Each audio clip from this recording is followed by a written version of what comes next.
महमूद खान अशोकज़ई ने कौमी असम्बली में इज़हार ख्याल करते हुए कहा कि अवाम ने भोंडे मंसूबे को खाक में मिला दिया। बानी पीटीआई के नुमाइंदे अवाम की ताकत से पार्लियामेंट में आ गए। जब अवाम ने तहरीक इंसाफ को वोट दिया, उसको बदलना पाकिस्तान और अवाम से गद्दारी है। मुल्क इंतहाई खतरनाक दौर से गुजरा है। कुछ लोग 22 करोड़ अवाम की पार्लियामेंट को बकरा मंडी समझते हैं। जो मुल्क के आइन को मानेगा उसे सल्यूट करेंगे। ऐवान करारदाद पास करे कि सियासत में एस्टैब्लिशमेंट का कोई किरदार नहीं होगा। ये पार्लियामेंट पाकिस्तान के अंदरूनी मामलात की जिम्मेदार होगी।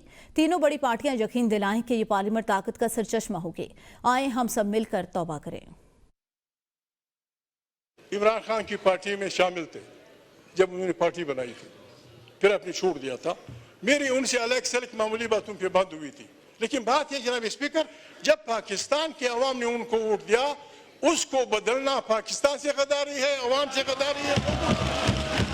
ये हाउस पाकिस्तान 22 करोड़ इंसानों की नुमाइंदा हाउस है। इसको लोग बकरा मंडी बनाना चाहते हैं।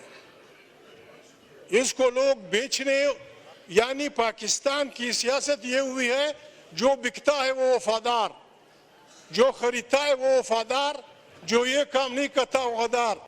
ये पार्लियामेंट ये ऐलान करती है कि पाकिस्तान की सियासत में एस्टेब्लिशमेंट और जासूसी इदारों का रोल नहीं होगा। ये पार्लियामेंट पाकिस्तान की दाखिली और अंदरूनी सियासत का चश्मा होगी।